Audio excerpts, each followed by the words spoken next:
Ladies and gentlemen, thank you once again for tuning in to another episode of Generational Wrestling Podcast. As always, as yours truly, the 28-year-old piece of gold, the franchise, aka the showstopper, better known as the GOW's resident tribal chief. And with me, as always, I got my tag team partner, my brother, my family. He is the flyest in the room, Mr. 1, 2, 3, pin that ass down, K Breezy, aka EC's resident Isaac Hayes, King 2 Code in the building. Bro, what's going on, man? Man, today, once again, ladies and gentlemen, it is Evil Thursdays. And of course, we're not talking about Sasha Banks. That was last week. You got to tune in to that, show last week. The franchise took over. But today it is about the Brothers of Destruction. Yeah. And you're going to hear from the Brothers of the GOW. So with that being said, bro, let's kick this thing off, man. Well, let's talk about it. Now. Tuco, man, last week, I took over for the boss, the LEGIT, the BOSS, the reigning SmackDown Women's Champ. Got to give her all her accolades. God damn it! Tag team. Yeah, the tag team. You see what I'm trying to do? Give her an extra title reign because that's. Yeah, I see. Always trying to put. I see it. Hey man, look, I'm vice president of the Boss Fan Club. Fuck it, it is what it is. All right, man, you're the president and CEO, brother. Some people like Justin Bieber, some people like Sasha Banks. No, some people like Justin Bieber. You are infatuated with Sasha Banks. And then you know what? If we ever get Trish Stratus on the show, got to get Trish on here too, man. Trish is the GOAT. Look, we talking about man. The Brothers of as long as you don't bomb at the end, okay? Hey, I'm gonna have her on for the 600th episode, okay? The 600th. The 600th episode. Oh shit! I'm counting it down. And we ain't too far from that either, man. No, it's crazy. It is crazy, man. But we love talking to the people, man. So we got to talk to the folks. Man, you know how you went over rich people? What's that? Food stamps. Them niggas don't want to pay for shit, no way. All right, man. Let's kick this thing off, man, before we go too far. Sorry. Oh, damn, we live. Yeah, we live. Hey, you didn't get the whole introduction and everything. My bad. Hey, all right, man. I'm gonna kick this thing off, man. So, hey, ladies and gentlemen, man. The Brothers of Destruction, man. The Evil series, episode 5, I believe it was 4 or 5. Yeah. 4, episode 4. It basically just talked basically about the creation of the Undertaker, what he was, and then how they build up to Kane. The storyline of him having this brother that he thought supposedly by story purposes that had burned in the fire and wasn't around, and for Paul Bearer to turn on the Undertaker, which was something no one saw coming, and to bring Kane in and for what that was. But let's start at the beginning, man. Mark Calloway, the Undertaker. When I first saw him, Survivor Series, 1990, it wasn't that he was scary. He was just he was scary, but it was just like who the hell is he? Who? Oh my God! Why is this dude like he about to murder everybody? It's just the way it was his presence. It was the way he came out, and and just the way that he was presented. He was presented as this beyond life, beyond the dead type of figure, and he was the Undertaker. He was and when you think of the Undertaker, when you think of like they say in the story, it was kind of like that old Western where, after gunfighters would have their gunfight and then the Undertaker would, or before they would have the fight, the Undertaker would come out and do the measurements of both fighters to make the coffin. Because he knew, all right, well, somebody about to get put in this boy. So let's size you boys up. Oh, you about this? Okay, you about this? Yeah, all right, okay, y'all do what y'all do. But the Undertaker was always that ominous thing where it was like, it was just like you knew death was coming. Yeah. And that's what the Undertaker brought. When he came into the WWE, he brought that present that death was coming, and leading up, and through the years of him coming up and growing that legacy, we get to about, when was this? Forgive me for the years, but 93, 94, 90, when him and Shawn Michaels, 95, when him and Shawn Michaels was going for the title. But around that time, this is when Paul Bearer had left Undertaker, Mm-hmm. and he said, your brother's alive, Kane is alive, and I remember how that caught people because people were like, who the hell is Kane? Wait a minute, you got a brother? Wait a minute, he was burnt in the fire? Oh shit! Who is Kane and when is he coming? And Right, and the right. way that they build it up, and but again, for wrestling back then, you could do stories like this because you didn't have the internet. You could Yeah, you could you could say something and build a story, and people had to take it on face value. yeah, That's what made the Undertaker's legacy what it is today, and that's also what made Kane what it is today. And you could say, well, you can look at both of them the careers as solo guys, and you can say, well, maybe Undertaker had the more established career, but you can never disregard Kane's influence and what he did. But let's just kick this thing off, man. We got an Undertaker who started out as the bad guy. He eventually became a fan favorite. He's going up against Shawn Michaels, but while dealing with Shawn Michaels, he's dealing with a Paul Bearer who's bringing back his supposed brother who was scarred in a fire. And right. we get the Hell in the Cell match. And bro, man, we're introduced to Kane. The music hits, the fire goes, the lights go down, the fire reaches to the pole, to the ring post. Kane comes out, he rips the door off the cage, he gets in the ring, he does his famous arm raise, and then he lays down, the pyro goes off. Undertaker's looking around, he choke slams him, he gives him a tombstone. Shawn Michaels wins the match. That put on a story of Kane being that demented person that if people thought the Undertaker was just scary because of the eerie music, the way he walked out, the way he presented himself, Kane was that next incarnation of it, and it added an aspect to where you really Kane really scared people Yeah, because you didn't really know uh you didn't know much about him. You knew he was the Undertaker's brother. You knew he was burnt in the fire. Later on, we found out Paul Bearer was banging his their mama, and Kane is Paul Bearer, Paul Bearer's daddy. So it's like you found out little stuff about it, but the way that they told the story and the way that they built up to it, because it was almost a year long thing. I want to say yeah. almost a year long thing, and we finally got their match at WrestleMania. But bro, I want your thoughts real quick, because I give my aspect to it, but for you, not seeing it when it happened, but seeing it after it happened, what are your thoughts on the Undertaker and Kane? Just just that aspect of them, starting off before they even got to be the Brothers of Destruction. All right, so I remember with Mick Foley on the WWE Evil series, right? He was talking about his son, I believe Dewey, and how he said, his son never wanted to go see a wrestling event live because he was scared of Kane. Well, it's funny because I had a similar My situation. son was too. My Yeah, son was too. I, Yeah. I had a similar situation as a child growing up.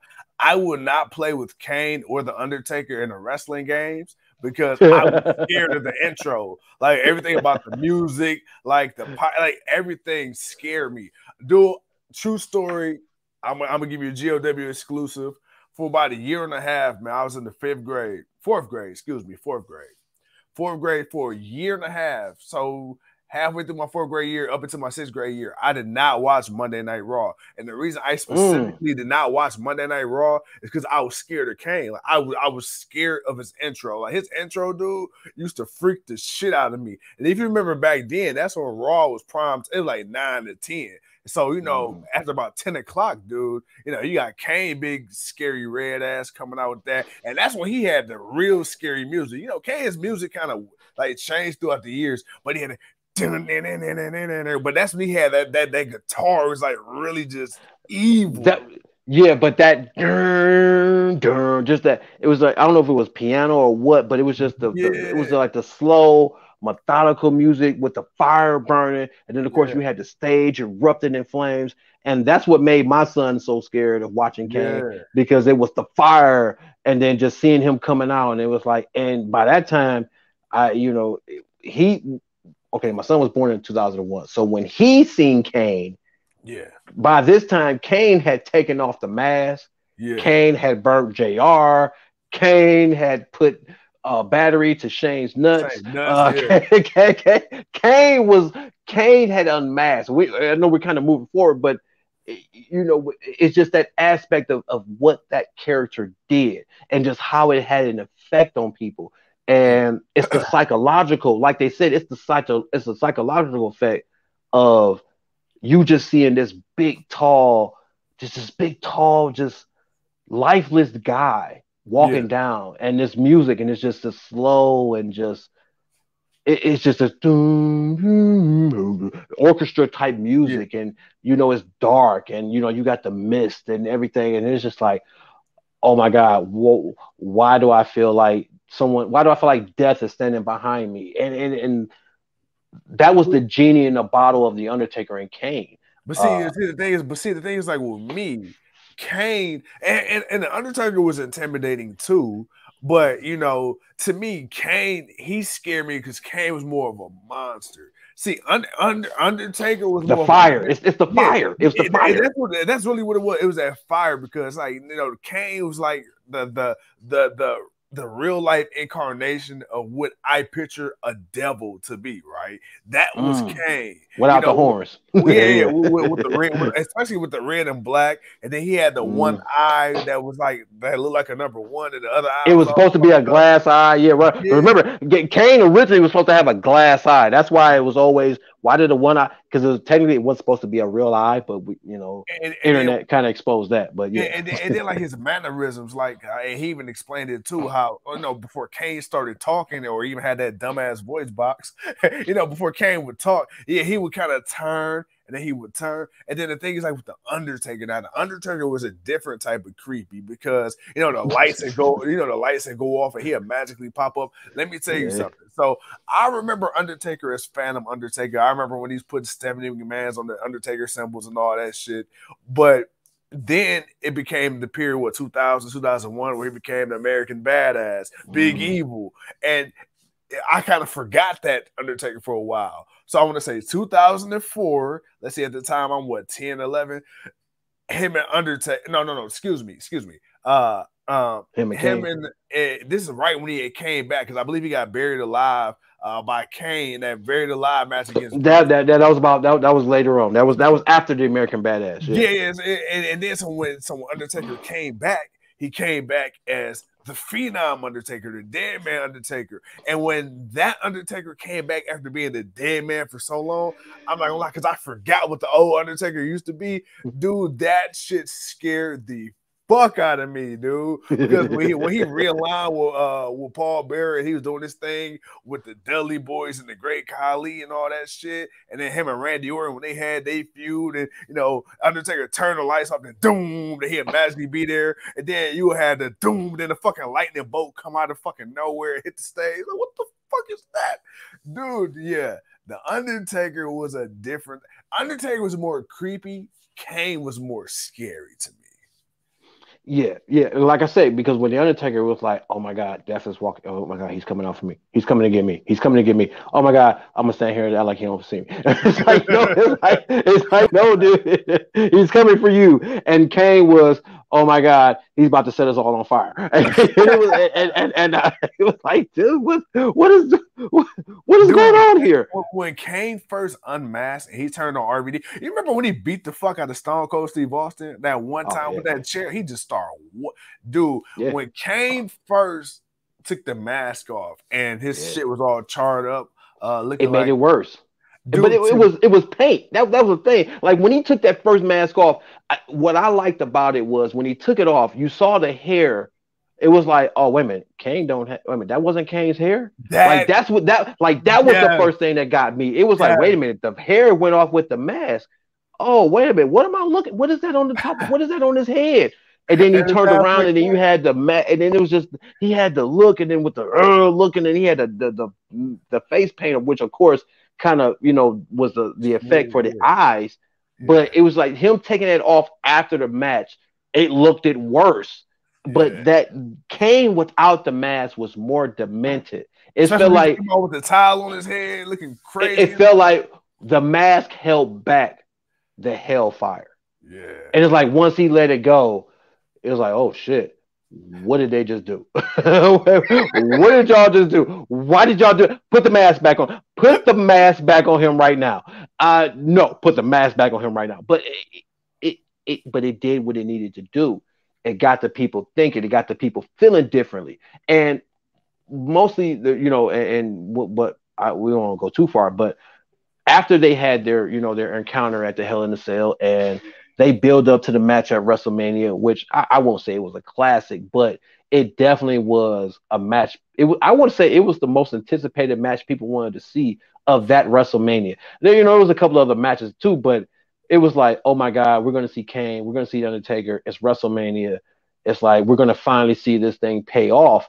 And it didn't take one tombstone; it took two or three tombstones for him to really beat Kane, which that put Kane over.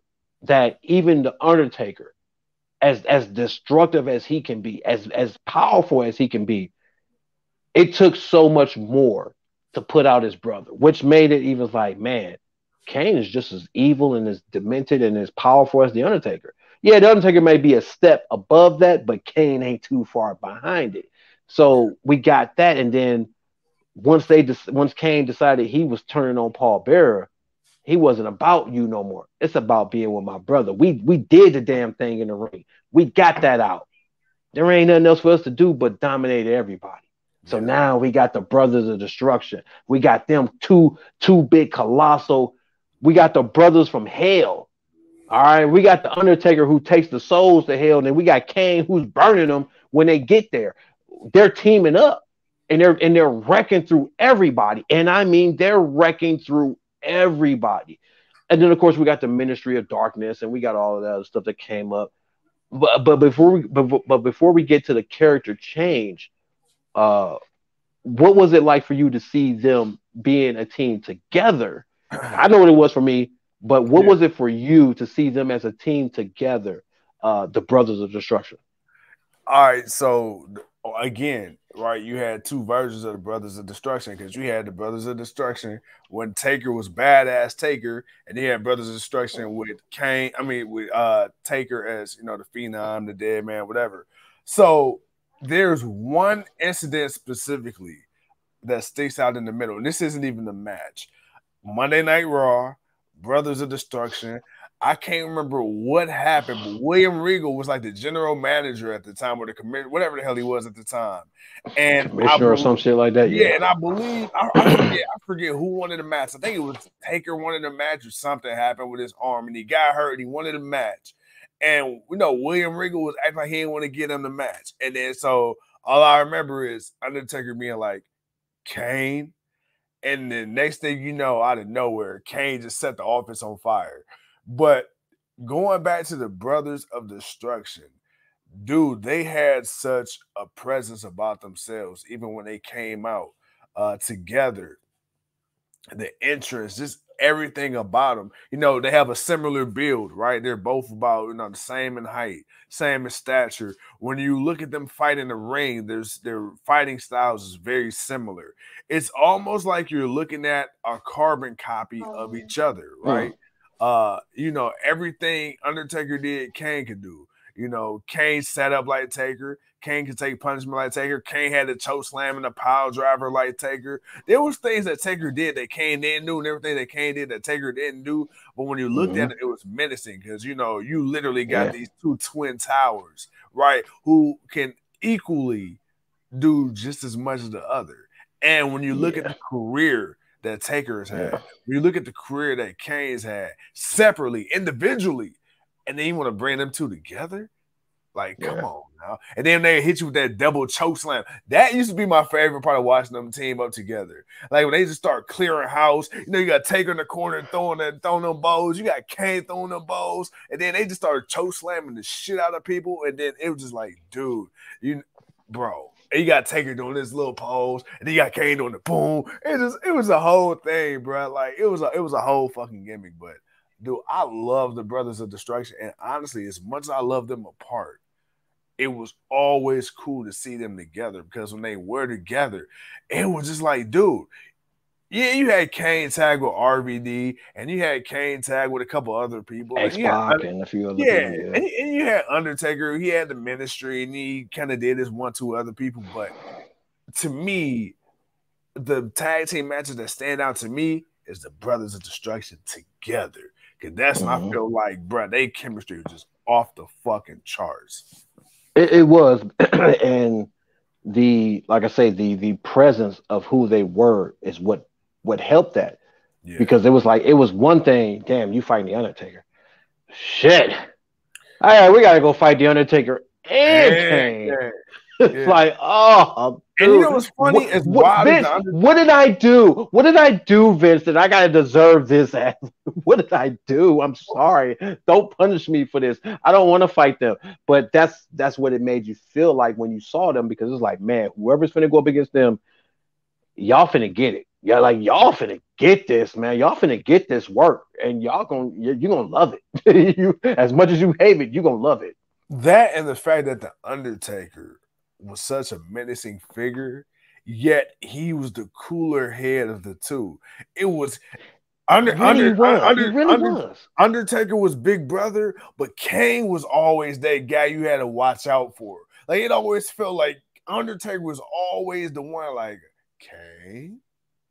But then when shit needed to get turned up, Kane. Like, all right, I got you, Kane. All right. Kane was wrecking shop. So it's like that dynamic, man. Dude, it worked. It so worked. And the Brothers of Destruction, to me, that was fitting because that's all they did. Was when they got together, they destroyed some shit. They destroyed some shit.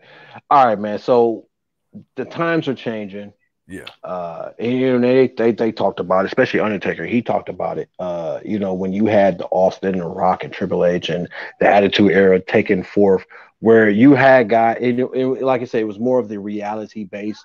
Because it was more of what's almost real to compare it to just storylines and just characters and made up stories and whatnot. Yeah.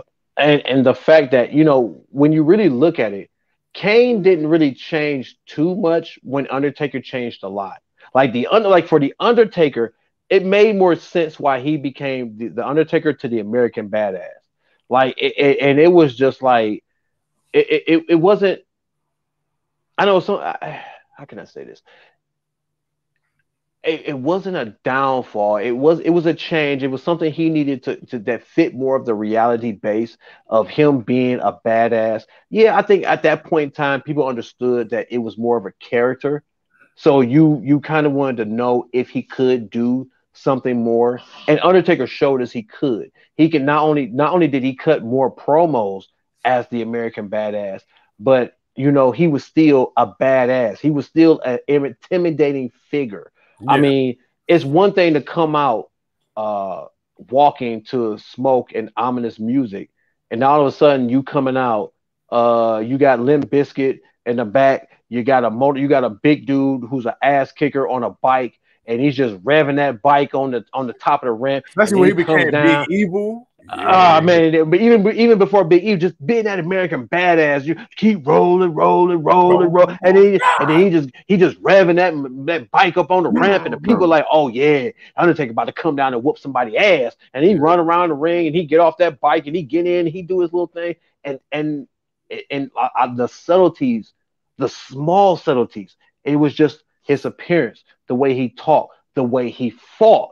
The way he hit people in the ring, he became more of the striker. That's where the MMA of the Undertaker really took hold, as far as what it was for him after that when he became the Phenom again, because he added that repertoire to, and I think that's what his second life of the Undertaker, which made it so great, especially when he started his WrestleMania runs, because we had seen the Undertaker adapt to a new style almost, and become more dangerous. He wasn't no more slow, methodical. Yeah. He was, I'm coming out here, I'm whooping your ass, and I'm riding off into the sunset. Yeah. And that's what he did. He ride down, he whoop your ass, and then he ride off. And you bet not touch his Kane mic either. and oh my God, oh my God, we're gonna get into the evil Undertaker, man, because my God, I would never forget when he changed up Hulk Hogan's feet to the bike and drug Hulk Hogan up and down the hallway of an arena. Like, dude, that was something in itself. But to see that different aspect of the Undertaker, just that character development, that was awesome. Again, Kane hadn't got to the unmasking yet. Of course, the Brothers of Destruction, Badass, they had become the WCW Tag Team Champions. They become WWE Tag Team Champions. They were actually the first team to hold both WWE and WCW Tag Team Championships at the same time. So, they definitely have put their stamp on the Brothers of Destruction in the wrestling business. But like you say, when we got to a point where the Undertaker had became the evil taker, he was putting people out. He was making JR kiss Vince McMahon's ass. He was burying Hulk Hogan. He was dragging Hulk Hogan up and down the arena. He was beating people ass. Kane had took his mask off. He was setting JR on fire. He was, like I said, he was putting which to me, battery chargers to Shane's nuts. Yeah, when man. he said JR on fire, like looking back at that shit now, it's like, oh, they clearly switched them out. Well, I remember you got JR, help!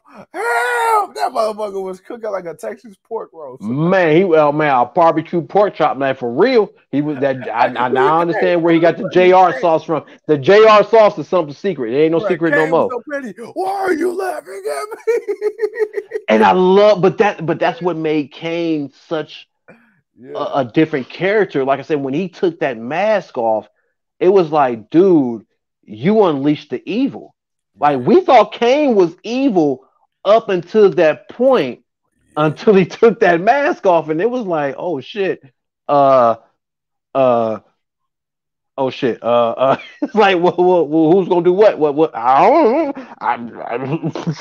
It is what it is. But it worked. It got over, and RVD, watching. He sold the shit out of that. First of all, he sold the shit out of it. But then when Kane was on RVD, like he was so mad at him, but it's like, bruh, you should be mad at other people, but he was taking it out on the guy that was telling him to be himself. He was taking it out on the guy that was trying to get Kane to be more of what he was, and then he did it, but he didn't do it to the extent of what RVD thought. He went past that.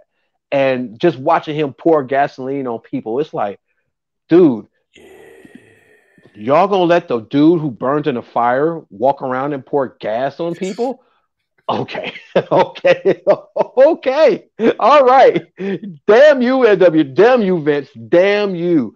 But it worked. It worked. That was the thing. It was just the little things about the character development, because again, at this time now, we went from the 90s to the late 90s. We're now in 2000s.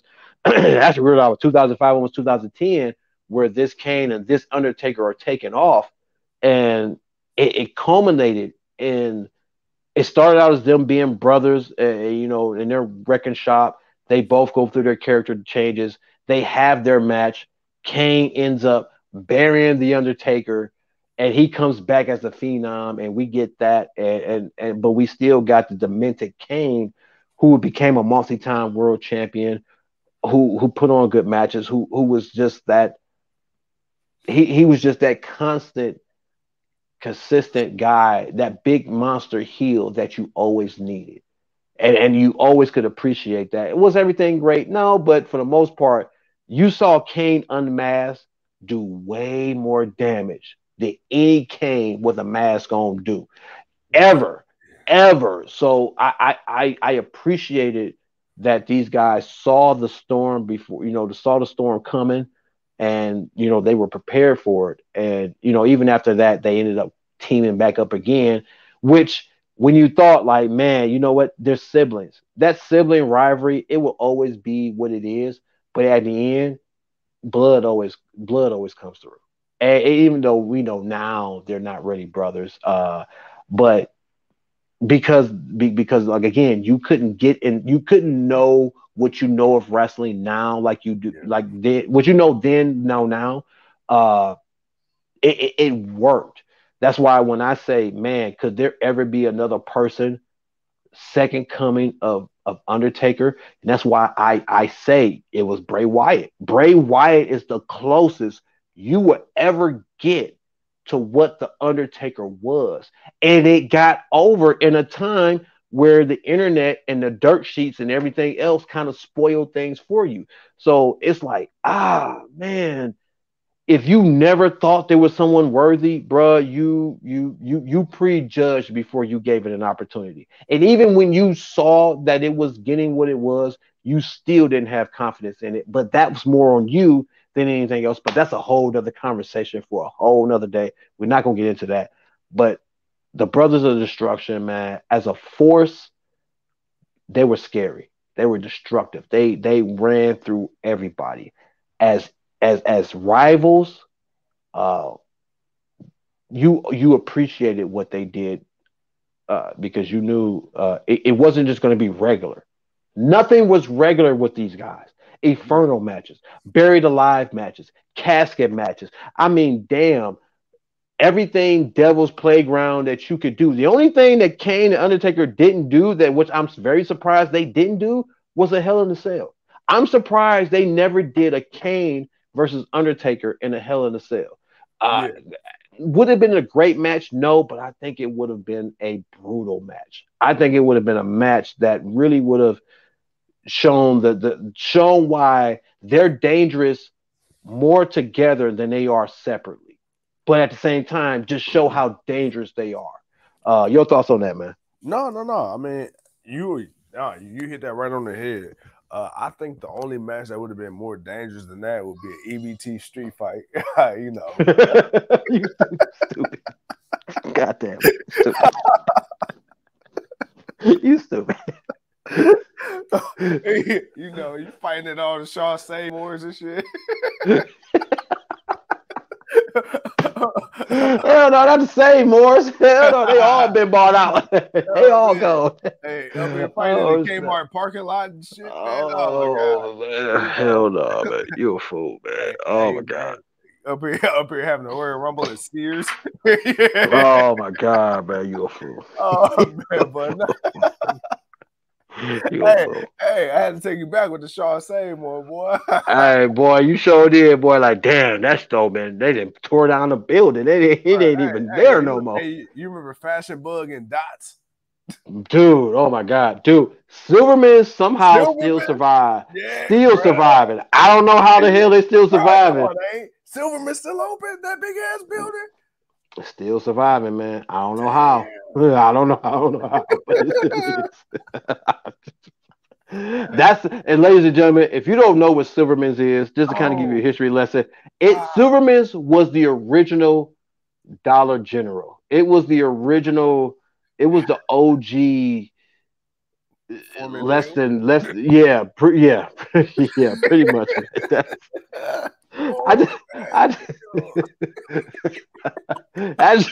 Actually, Foreman Mills is after Silverman's.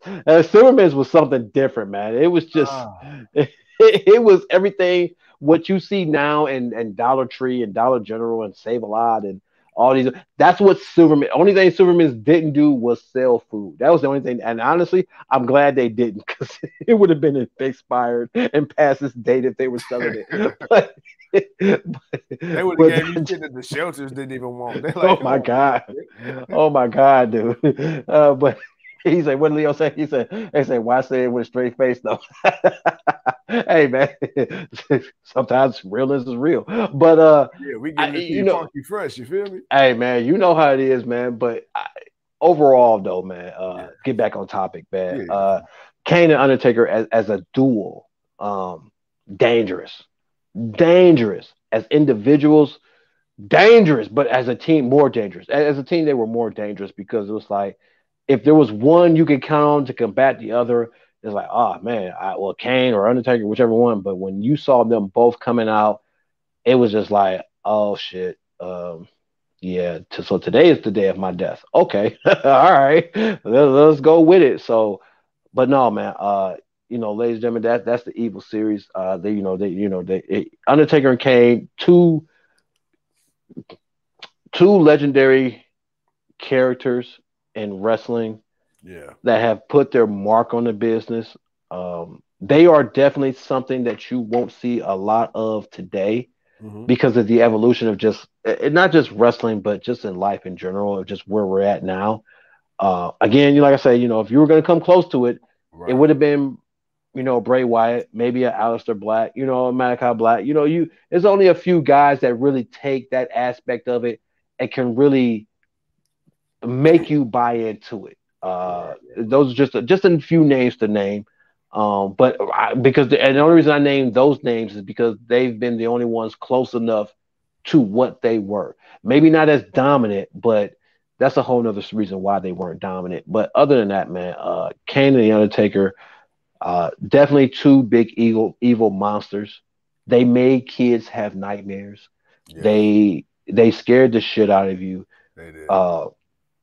And everything you wanted, everything that you love about a Michael Myers or a Jason or a Freddy Krueger or a Texas Chainsaw Massacre or any of those psychopathical killers in movies, Kane and Undertaker was that for wrestling. Yeah. They embodied that, man. They put fear into you. They made you scared. They made you want to turn it off. They made kids not want to watch it. My son begs to go to a WWE event. Kane comes out. He's ready to go home. Bro, you're going to have to suffer through this one. We ain't leaving, bro. You're going to have to suffer. I'm sorry, but you're going to have to suffer. And I didn't even take him. That was the sad part. My wife had to take him because I had to work, so I couldn't even take him. So I didn't even get to go. So she got to tell me what happened with that. But, dude, just what they did and what they represented, it was the true essence of what wrestling is, as far as storytelling, characters. What happens when you put effort behind something and really flesh it out to where it makes sense to people, and not just. And this is where I don't want to go too long into it, but this is where people, we understand the evolution of wrestling, but some things in wrestling will never change. Yeah. Storytelling will never change. A proper character being told right will never change. You'll always get different people, but the way you go about presenting them will never change. You may have new avenues now than what you did before, but you always got to put that effort. And you see what happens because, again, Kane got big just being off the brother of the Undertaker. Yeah. And that doesn't happen unless the Undertaker becomes something. You got to think about that. If the Undertaker never gets over, we never get Kane. Yeah. We never get Kane. So the fact that the Undertaker was able to get over and be what he was to present Kane, and for us to get him, that's just that's the aspect of wrestling that a lot of folks our age, my age now, because I'm older than you, but my age now, your age, when we know this, it's like, man, we understand there's a new thing of wrestling now, but you can never get rid of that aspect of it. Once you put effort and give a damn behind it, you can go as far as you want. But other than that, bro, man, next week, this is our evil series of the Brothers of Destruction.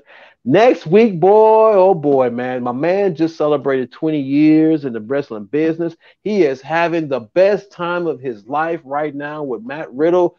But before he got to have the best time of his life, he was one of the most irritating assholes in the business.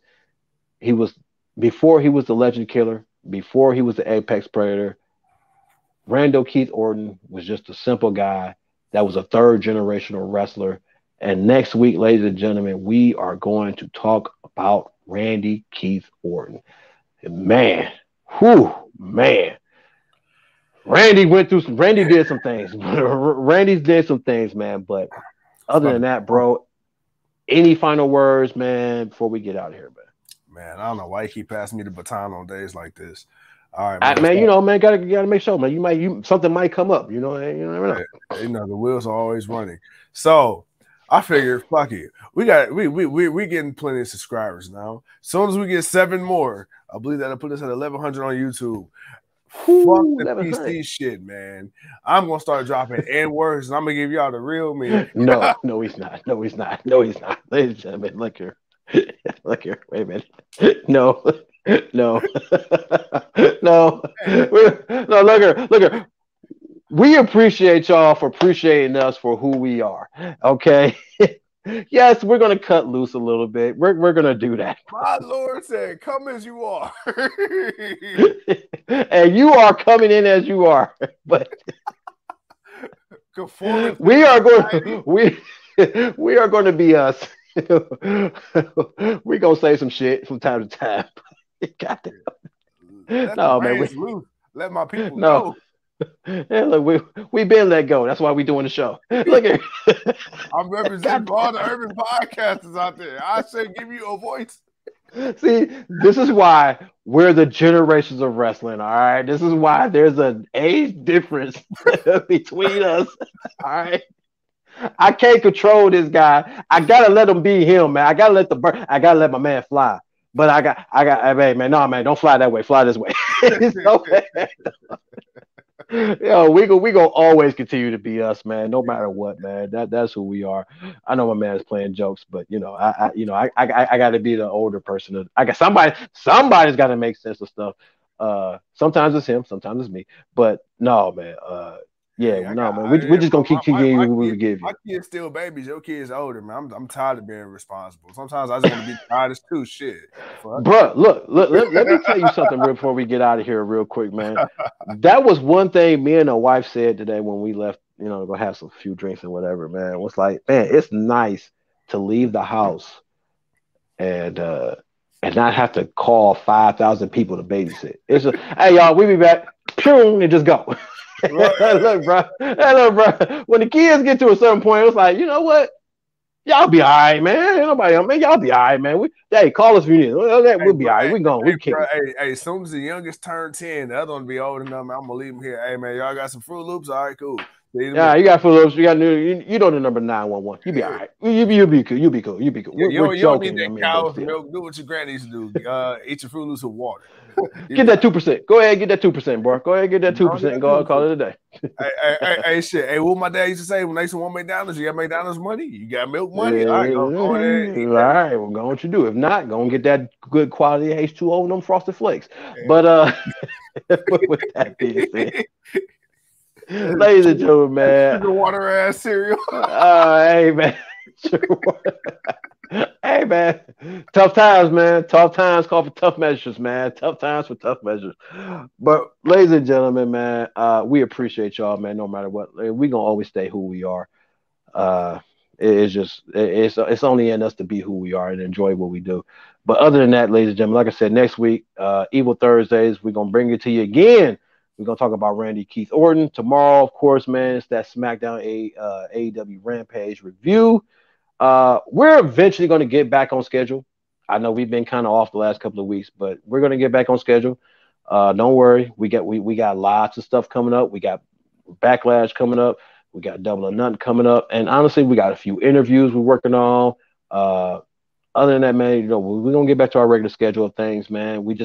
We had to wait for our big job to kind of slow down a little bit so we can get back to what we doing. But we ain't going to stop. We going to still be here. We going to still be saying some off the wall shit from time to time. Like I said, I got to let my young dude fly as he is, man. Hey, my man, he's got inspirations. He's going to tell the world how he feels. And I can't hold him back from that. I can try to persuade him not to be so raw, but sometimes I fall into it. So with that being said, I'm King Too Cold. He's the Foul Mouth franchise. I don't even know where that came from. I literally just came up. Ladies and gentlemen, I knew you was a rapper. Hey man, look, you can't be listening to this all and not get a little bit. But no, man, we do what we do, man. We're gonna see y'all tomorrow, man, for Rampage and SmackDown. We're gonna keep doing what we do, man. We appreciate y'all, man, no doubt. And other than that, man, we'll see y'all tomorrow, man. Let's franchise got something to say, man. We'll see you when we see you. Peace.